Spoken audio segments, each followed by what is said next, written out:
提到空戰，大家的腦子裡會蹦出什麼畫面？是阿湯哥在壯志凌雲裡那讓人血脈噴張的近距狗鬥，還是黃牌空戰裡那些漫天亂飛的導彈尾跡？但在俄烏戰爭打了整整3年之後，如果你看過那些流出的內部簡報，就會發現，真實的現代空戰根本沒有那麼熱血，反而透着一股讓人難受的詭異。沒有漫天的火光，也沒有激烈的無線電嘶吼，甚至連對手的影子都看不見。2025年6月7日，庫爾斯克上空就上演了這樣一幕顛覆常識的獵殺。一架俄軍最先進的蘇 35S 戰機正在1萬米高空巡航，然而就在下一秒，沒有任何徵兆，沒有雷達告警的瘋狂尖叫，甚至沒有看到一絲煙霧，這架蘇35直接凌空解體，變成了一團廢鐵。直到死，飛行員都不知道導彈是從哪兒飛來的，因為那個藏在暗處的對手，一架烏克蘭空軍的 F-16，連雷達都沒開。而這才是現實中空戰的真實面貌。那麼今天，我們就借着這個戰例來好好復盤一下這場被無數人誤解的天空對決，看看那幾十架40年前出廠的老古董 F-16究竟是憑什麼在顷刻間絕殺蘇35的。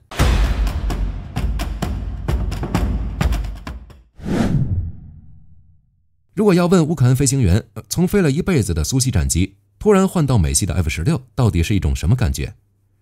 你以為是鳥槍換炮的驚喜，或者是開上好車的爽快？恰恰相反，外媒曾經深度採訪過一位烏克蘭的飛行員，當被問到這個問題時，他臉上的表情非常複雜，給出的答案只有一個詞：痛苦。這聽起來是不是有點凡爾賽？但這真不是矯情，只要咱們細琢磨一下，就能明白這種痛苦的根源。我們先從最基礎的手感說起，也就是飛行員的肌肉記憶。咱們打個比方，你開了一輩子的手動擋老卡車，方向盤大得像磨盤，掛檔得用全身力氣，突然把你塞進了一輛只有2個踏板的特斯拉電車裡，還要你去跑賽車比賽，而且是在亂石堆地跑，這誰受得了？蘇系戰機，比如經典的米格29或者蘇27，他們的設計哲學從來都是以實用為主，操縱感是立在2腿中間的中置感，機械感十足，行程長，力回饋大。當你拉桿的時候，你能清晰地感覺到液压系統在跟你较劲，這是一個非常符合人類直覺的設計。但在 F-16 身上，那個設計鬼才通用動力公司搞出了一個離經叛道的設計，他們把操縱桿挪到了身體的右側，變成了側置桿。且最變態的是早期的 F-16 操縱桿，它是不動的。沒錯，你沒聽錯，它是壓力感應的。你手稍微用點力，電腦感應到壓力，飛機就飛走了。桿子本身幾乎沒有位移。雖然後來的型號為了照顧飛行員手感增加了一丁點的位移，但那感覺還是像在摸一個焊死在扶手上的游戲手柄。你可別小看這一挪，在平時飛起降訓練還沒什麼，一旦到了生死攸關的狗鬥環節，當警報聲大作，腎上腺素飆升，人的大腦是會瞬間死機的。這時候人靠什麼活命？靠本能，靠肌肉記憶。這就導致了一個非常驚悚的畫面。當一名飛了20年蘇27的烏克蘭老飛行員在空中突然遭遇導彈，急需做一個9G 的大過載機動規避時，他的左手會下意識地瘋狂地伸向2腿之間去抓桿子，結果抓了個空，甚至是一把抓住了自己的大腿根。就那麼0點幾秒的時移，在超音速空戰裡可能就是生與死的距離。這就是為什麼北約教官常說，我們要做的不是教他們怎麼飛，而是要先幫他們忘掉怎麼飛。要先把他們腦子裡那些刻了10幾年的神經回路全部切斷重練。除了手上的活，飛行員腦子裡的邏輯更是天差地別。這涉及到2種完全不同的空戰哲學。在蘇聯的空戰體系裡，飛行員的角色說的難聽點，就是地面的提線木偶，這就是所謂的地面指揮截擊模式。在那個年代，大功率雷達都在地面上，指揮官坐在舒適的地下掩體裡，看着大屏幕，拿着麥克風告訴天上的飛行員：01號航向270，高度3000，速度800，打開加力，發射。飛行員需要思考嗎？不需要，你只需要照做。你不需要知道敌人在哪儿，你不需要知道為什麼要往这兒飛，你就是一個會飛的一次性的導彈發射架。這種模式的好處是對飛行員素質要求低，只要聽話，技術過關就行。但是 F-16 呢？它是北約空戰哲學的產物，它強調的是飛行員自主權，甚至可以說是個人英雄主義的體現。當你坐進 F-16 的座艙，那2塊多功能顯示器一亮，海量的信息就湧過來了。雷達波形圖、燃油消耗率、敌我識別詢問結果、數據鏈上的目標分配，所有的決策都得你自己拿主意。一個代號 AB 的烏克蘭王牌飛行員在接受採訪時就忍不住吐槽 F-16根本不像一架飛機，它更像是一台带翅膀的超级計算机，或者說是一个會飛的編程終端。你想象一下，你一邊承受着9個 G 的過載，眼球都要被壓扁了，早飯都要吐出來了，脖子還要扭斷了去看後方。與此同時，你的手指還要在操縱桿和油門桿上的10幾個按鈕之間，像彈鋼琴一樣飛快地切換。這就是著名的手不離桿技術。你要在幾秒鐘內通過敲擊這些按鈕，設定雷達掃描模式，選擇導彈，分配目標，解鎖保險。這哪裡是開飛機，這分明是在高空戰鬥裡敲代碼。這種從單純執行者到戰術決策者的轉變，對於習慣了聽指揮的烏克蘭飛行員來說，簡直就是世界觀的崩塌。他們必須學會質疑，學會分析，學會自己決定這一仗是打還是跑。而且這所有的系統，所有的手冊，所有的報警提示，哪怕是那個煩人的語音報警系統 Beach Betty， 它全都是英文，而且充滿了專業術語的航空英語。這可不是你會說 Hello 或者 How are you 就能解決的。這裡充滿了像 Fox 1、Fox 2這種簡短卻含義複雜的代碼。這就解釋了為什麼這群烏克蘭精英飛行員在白天飛完精疲力竭的模擬戰後，晚上還要以此生最大的毅力去死磕那幾千頁的英文技術手冊，背單詞、練聽力。現在的烏克蘭空軍基地晚上燈火通明，那不是在開派對，那是在像學生一樣瘋狂補課。這哪裡是學外語，這分明是在給自己的大腦強行格式化，然後重新裝一套全新的操作系統。而且沒得選，因為不想死就得學得比誰都快。聊完了人，咱們再來硬核的拆解一下機器，也就是 F-16戰機。畢竟烏克蘭拿到的這批 F-16大部分是歐洲國家淘汰下來的二手貨。F-16 AM/BM 聽着名字挺洋氣，其實底子還是上世紀80年代的 Block 15。在如今這個相控陣雷達漫天飛，5代機都開始量產的年代，這批 F-16確實顯得有點寒酸。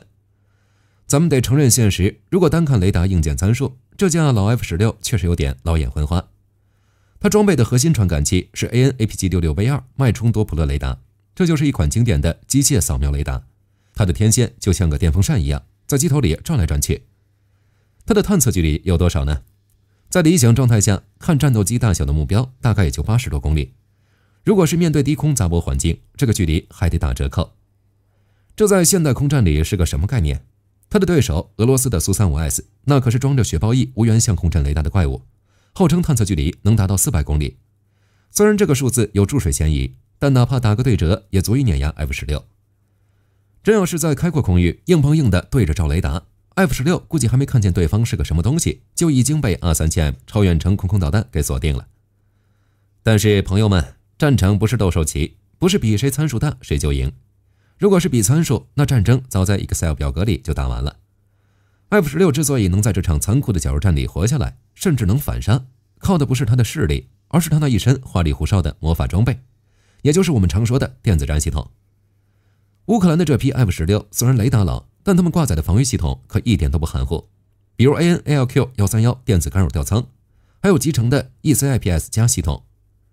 這個東西是幹什麼用的？咱們用個通俗的例子，蘇35的雷達功率確實大，就像一個超大功率的探照燈，照得遠。但是 F-16手裡拿着一個能爆閃的強光手電筒，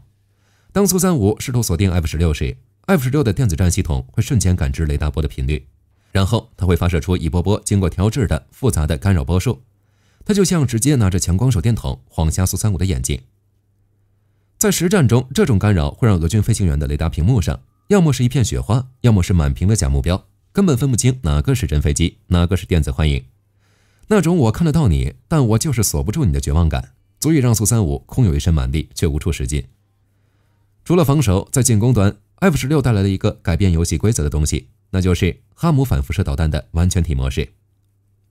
大家可能記得戰爭初期，烏克蘭把美制的哈姆導彈用膠帶和 iPad 硬生生綁在了米格29上。雖說是能用，但只能用最傻瓜的預設模式，就是起飛前猜敵人在哪兒，飛過去碰運氣。但現在不一樣了，在 F-16上，哈姆導彈是原生支持的，它能使用目標擊毀模式。這是什麼意思？ F-16的傳感器能實時感知周邊的雷達信號，飛行員在座艙裡能看到哪個方向有雷達開機，是什麼型號，威脅等級是多少，然後直接在空中分配目標，一箭發射。這讓 F-16變成了一個可怕的防空殺手。以前是俄軍雷達追着飛機打，現在是俄軍雷達只要敢開機， F-16的導彈順着無線電波就摸過來了，這直接導致俄軍的前線防空部隊不得不頻繁關機轉移，極大地削弱了他們的控制力。還有一個被嚴重低估的細節，就是導彈本身。蘇系戰機長期使用的是227中程導彈，那是個半主動雷達制導的玩意兒。什麼叫半主動？就是導彈打出去後，飛機必須一直用雷達照着目標，直到導彈命中。這就意味着你發射後只能傻傻地往前飛，不能跑，這就把自己暴露在了極大的風險中。而 F-16 帶來的是 AM-120 主動雷達制導，發射後不管，導彈打出去，導彈自己有眼睛，飛行員可以立馬掉頭跑路，這叫 crank 機動，咱們後面再說。總之，這種攻防邏輯的徹底改变才是 F-16 最可怕的地方。有了好裝備，還得有不要命且動腦子的戰術。畢竟俄羅斯人的 S-400 防空導彈射程覆蓋了幾百公里，那可不是吃素的。為了生存，烏克蘭空軍硬是把 F-16 玩出了花。這裡面最經典的就是那個著名的、極具賭徒心理的3機編隊戰術，也就是所謂的2有1殺。大家想象一下這個畫面，2架 F-16 大搖大擺地飛在高空，大概8000米甚至更高。他們不僅不隱蔽，反而打開所有的電子設備，甚至故意把雷達反射截面積做大，就像是在夜裡舉着火把大喊：“嗨，我在這兒呢，快來打我呀！”這可不是找死，這是最高級的誘餌。他們的目的就是為了勾引俄軍的遠程雷達開機，或者是騙對方那些蘇-35發射那些死貴射程超遠的 A37M 導彈。一旦對方上鈎，雷達信號一亮，這2架 F-16 會立馬做一個急劇的防禦機動，掉頭就跑，利用 F-16 極佳的瞬間機动性，配合咱們剛才說的電子干擾，瘋狂逃竄，目的就是消耗對方導彈的動能。而在他們身下，貼着樹梢，離地只有50米不到的高速公路上，第3架 F-16 正像幽靈一樣保持無線電靜默，超低空切入。在這個高度，地球的曲率和地面雜亂的背景噪音就是最好的隱身衣。S-400 的雷達受限於物理法則，也就靠着地球是圆的，所以在遠方敵機根本看不見它。等這架殺手飛到了預定位置，突然躍升，利用剛才誘餌機騙出來的坐標發射哈姆反輻射導彈，或者是用 SDB 小直徑炸彈進行精確點名，然後迅速俯衝，消失在樹林背後。飛行員們把這種飛法叫做在刀尖上跳舞，因為在50米的高度，以900公里的時速飛行，稍微手一抖或者撞上一只鳥，都不用敌人打，直接就变废鐵了。但正是這種把裝備性能壓榨到極限，把戰術玩到極致的玩法，讓幾十架老舊的 F-16 硬是撐起了烏克蘭的天空。但這還不是最糟的， F-16 真正的殺手鐧在於一個看不見的網絡 Link 16數據鏈。回到開頭的庫爾斯克空戰， F-16 為什麼敢不開雷達？因為它開了天眼。這就得提到那個不起眼的配角，瑞典送來的薩博340預警機，也就是那架背着個平衡木長條雷達的小飛機。在現代空戰裡，它就是 F-16 的上帝視角。這架預警機可以在幾百公里外的安全區，利用它的強大相控陣雷達，把戰場上的蘇-35看得一清二楚，然後通過 Link 16數據鏈，這個類似於戰場 WiFi 的東西，把目標的坐標、高度、速度像發定位一樣，瞬間同步給每一架 F-16。這時候的 F-16 就不再是一個單打獨鬥的戰士，它變成了一個潛伏在暗處的刺客。飛行員看着屏幕上的紅點，他不需要自己開雷達去搜索，畢竟那樣會暴露自己，他只需要看着数据鏈的引導，悄悄摸過去，在最佳射程發射 AM-120 導彈，然後轉身就跑。在蘇-35飛行員的視角裡，這簡直是靈然事件。雷達告警沒響，也沒看見敵機，導彈就莫名其妙地呼臉上了。這就是北約體系的恐怖之處，它把單挑變成了一場群毆。你以為你在打一架 F-16，其實你是在跟整個北約的情報網絡对抗。薩博340在看着你，地面雷達在看你， F-16 在打你，這才是代差的真正含義，不是飛得更快，而是算得更快，看得安全。說到這裡，咱們得看點實際的成績單。根據各類開源情報的統計數據，截至2025年底， F-16 集群在烏克蘭已經攔截了超過1300個空中目標，這裡面絕大多數是那些讓地面防空部隊頭疼的亞音速巡航導彈和像蒼蠅一樣煩人的沙赫德自殺式無人機。F-16 在這裡扮演的其實是一個飛行的防空導彈連的角色，它的下視雷達在捕捉低空慢速目標時表現得非常穩定，甚至有單架 F-16 在一次出擊中連續擊落6枚来袭導彈的記錄。這效率簡直就是一台會飛的愛國者系統，極大地減輕了基輔等城市的防禦壓力。而且 F-16 的到來帶來的改變不僅僅是空戰，更是在後勤和維護上的一次徹底革命，也就是我們常說的地面上的戰爭。要知道 F-16 有個外號叫吸尘器，它的进气口在机腹下方，像個大吸尘器一樣，離地面特別近。這意味着它非常嬌氣，跑道上稍微有點石子、螺絲釘，吸進去發動机就廢了。這跟蘇系戰機那種為了在前線泥地起降，进气口还带蓋板的粗獷設計完全不同。為了伺候好這位嬌小姐，烏克蘭的地勤人員也是拼了，他們甚至發明了一套在樹林子裡修飛機的絕活。這就是所謂的敏捷戰鬥部署。今天在這個高速公路路口，明天在那個廢棄農場，所有的檢測設備、掛彈車、加油車平時都藏在茂密的樹林裡，甚至蓋上偽裝網。只有當飛機落地的那一刻，一群人像 F1 賽車的維修隊一樣衝出來，清掃跑道、加油、掛彈、重氧，15分鐘搞定，飛機起飛，人撤，連個輪胎印都不留。以前修蘇式飛機那是傳統的機械活，敲敲打打，扳手螺絲，满手油污。現在修 F-16，地勤大爺們手裡拿的是 iPad， 对着的是精密的数據接口。這種像游擊隊一樣的打法，讓俄羅斯手裡那些專門用來炸機場的伊斯坎德爾導彈拔劍四顧，心茫然，根本不知道往哪兒扔，因為烏克蘭空軍根本就沒有固定的家。講到最後，我們回過頭來看，無論是開頭那個驚心動魄的靜默獵殺，還是那些在樹林裡維護飛機的地勤身影，其實都告訴了我們同一個道理。在現代戰爭裡，決定勝負的往往不是你手裡的家伙有多大多新，也不是單純比較誰的導彈射程遠了10公里，而是你能不能最快地適應這個戰場，能不能把人和機器整合成一個有效靈活的體系。烏克蘭空軍的轉型，與其說是換了一批新飛機，不如說是徹底換了一種活法。從那些死磕英語單詞、重塑肌肉記憶的飛行員，到躲在樹林裡用 iPad 修飛機的地勤，再到那個能讓老雷達变天眼的預警機數據鏈，這一切組合在一起，才構成了真正的戰鬥力。F-16不是什麼無敵的神器，它也會被擊落，也會有戰損。它也不是什麼救世主，指望着幾十架飛機就能徹底扭轉戰局，那是不現實的。但它就像是一把鑰匙，幫烏克蘭人打開了那扇通往現代化空戰的大門。它證明了，哪怕是老舊的裝備，只要接入了正確的體系，只要擁有了先進的戰術思維，依然能讓最強大的對手感受到威脅。好了，關於 F-16在烏克蘭的深度解密，今天就和大家聊到這裡。如果你對本期視頻有什麼看法，歡迎到評論區裡留言討論，別忘了點讚關注。我是火力軍，我們下期再見。